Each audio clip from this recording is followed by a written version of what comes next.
প্রিয় দশম শ্রেণীর ছাত্রছাত্রী, আমার চ্যানেলে স্বাগত। আজকে তোমাদের সঙ্গে আলোচনা করছি জীবন বিজ্ঞান সাজেশন 2026 মাধ্যমিকের অধ্যায়ভিত্তিক গুরুত্বপূর্ণ সাজেশন নিয়ে। আজকে তোমাদের সঙ্গে 3 মার্কের প্রশ্নগুলো আলোচনা করব।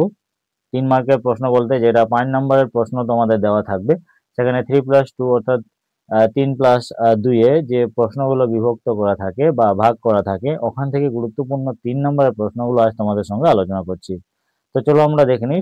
সমস্ত অধ্যায় থেকে আমি 3 মার্কের কোশ্চেনগুলোকে সাজেশন হিসেবে তুলে ধরেছি। তোমরা এই প্রশ্নগুলো অবশ্যই ভালো করে প্রিপারেশন করবে। মাধ্যমিক 2026 জীবন বিজ্ঞান কোশ্চেন পেপারে অবশ্যই কমন পাবে।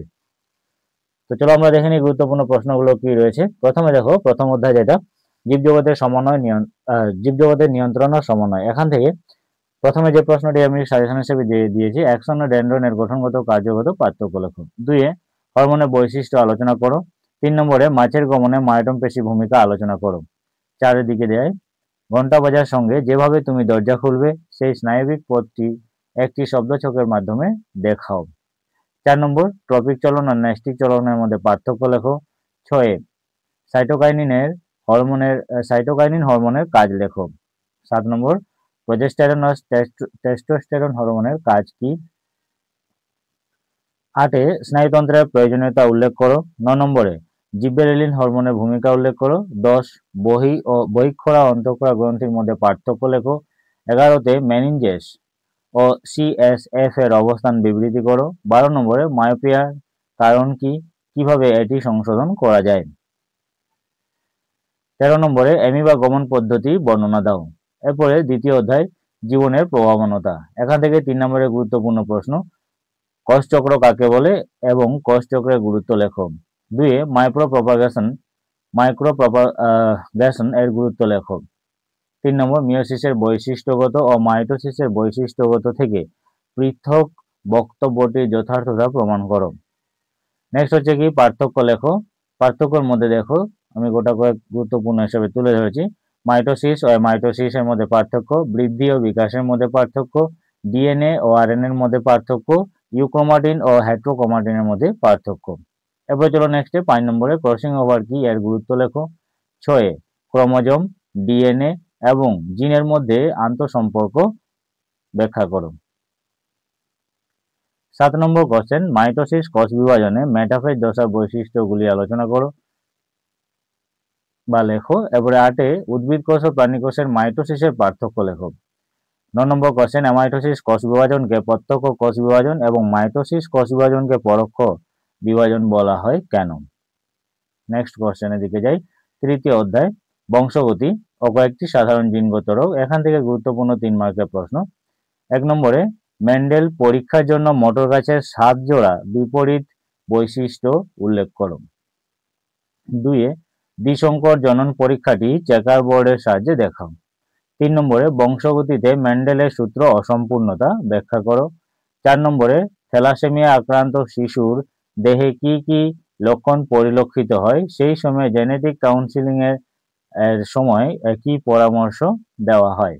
নেক্সট কোশ্চেন, বাবা মায়ের অপত্য লিঙ্গ নির্ধারণের সময়ে কার গুরুত্ব বেশি তা ক্রসের মাধ্যমে দেখাও। 6 নম্বরে বর্ণান্যতায় কিভাবে একটি বংশগত সঞ্চারণ ঘটে তা ক্রসের সাহায্যে দেখাও। এরপরে চতুর্থ অধ্যায় গুরুত্বপূর্ণ প্রশ্ন, অভিব্যক্তি অভিযান থেকে 3 মার্কের। প্রথমে দেখো, জীবনের জৈব রাসায়নিক উৎপত্তি সম্পর্কিত মিলার ও উরের পরীক্ষাটি সংক্ষেপে বর্ণনা করো। 2 ডারউইনের মতবাদ অনুসারে কি কি কারণে প্রকৃতিতে জীবের অস্তিত্বের জন্য সংগ্রাম ঘটে। 3 নম্বর কোশ্চেন, প্রাকৃতিক নির্বাচন বা তথ্য অনুযায়ী অস্তিত্বের জন্য সংগ্রাম ব্যাখ্যা করো। 4 বংশগত প্রকরণগুলি প্রাকৃতিক নির্বাচন দ্বারা কিভাবে নির্বাচিত হয়। 5 নম্বরে নতুন প্রজাতির জীব সৃষ্টিতে যোগ্যতমের উদ্বর্তন ও প্রাকৃতিক নির্বাচনবাদের ভূমিকা সংক্ষেপে আলোচনা করো। 6 নম্বরে আধুনিক ঘোড়া 3টি পূর্বপুরুষের নাম ও বৈশিষ্ট্য লেখো। তারপর নেক্সট 7 নম্বরে সমস্যার সমাধানে শিম্পাঞ্জিদের আচরণগত অভিযোজন উল্লেখ করো। 8 অভিযোজন হলো বেঁচে থাকা কৌশল ব্যাখ্যা করো। 9 নম্বর ক্যাকটাসের 3টি অভিযোজনগত বৈশিষ্ট্য কারণ সহ লেখো। 10 সুন্দরী উদ্ভিদের লবণ সহনের 3টি অভিযোজনগত বৈশিষ্ট্য লেখো। 11 উড্ডয়নের জন্য পায়রার 3টি অভিযানগত বৈশিষ্ট্য লেখো। 12 নম্বরে উটের লোহিত রক্ত কণিকার অভিযোজনগত বৈশিষ্ট্য আলোচনা করো। 13 নম্বর কোশ্চেন, একটি মৌচাকে কোন শ্রমিক মৌমাছি অন্য শ্রমিক মৌমাছিদের কিভাবে খাদ্যের অবস্থানের সন্ধান জানায়। এরপরে পঞ্চম অধ্যায় পরিবেশ, তার সম্পদ ও তাদের সংরক্ষণ। এখান থেকে 3 মার্কের কোশ্চেন যেগুলো কমন সাজেশন হিসেবে তুলে ধরেছি। 1 নম্বর হচ্ছে নাইট্রোজেন সংবন্ধন পদ্ধতিটি বর্ণনা করো। 2 নাইট্রোজেন আবদ্ধকরণে মুক্তজীবী ও বৃদ্ধজীবী ব্যাকটেরিয়ার ভূমিকাগুলি কি কি। 3 নম্বরে উপযুক্ত উদাহরণ সহ নাইট্রোজেন চক্রের শব্দচিত্র অঙ্কন করো। 4 পরিবেশে নাইট্রোজেন মুক্ত ও আবদ্ধকরণে ব্যাকটেরিয়ার ভূমিকা সংক্ষেপে লেখো। 5 নম্বর কোশ্চেন, জলদূষণের ফলাফলগুলি আলোচনা করো। 6 অত্যাধিক ডিডিটি প্রয়োগে কিভাবে জীব বিবর্ধন ঘটে। 7 নম্বরে শব্দ দূষণের কারণগুলি আলোচনা করো। 8 ক্যান্সারের কারণ উল্লেখ করো। 9 জীববৈচিত্র্যের তাৎপর্য লেখো। 10 জীববৈচিত্র্য হ্রাসের গুরুত্বপূর্ণ কারণগুলি আলোচনা করো। নেক্সট কোশ্চেন, ভারতে ব্যাঘ্র সংরক্ষণের জন্য কিরূপ প্রচেষ্টা গ্রহণ করা হয়েছে। তারপরে প্রশ্ন দেখো, সুন্দরবনে পরিবেশগত সমস্যা ও সম্ভাব্য ফলাফলগুলির ব্যাখ্যা করো।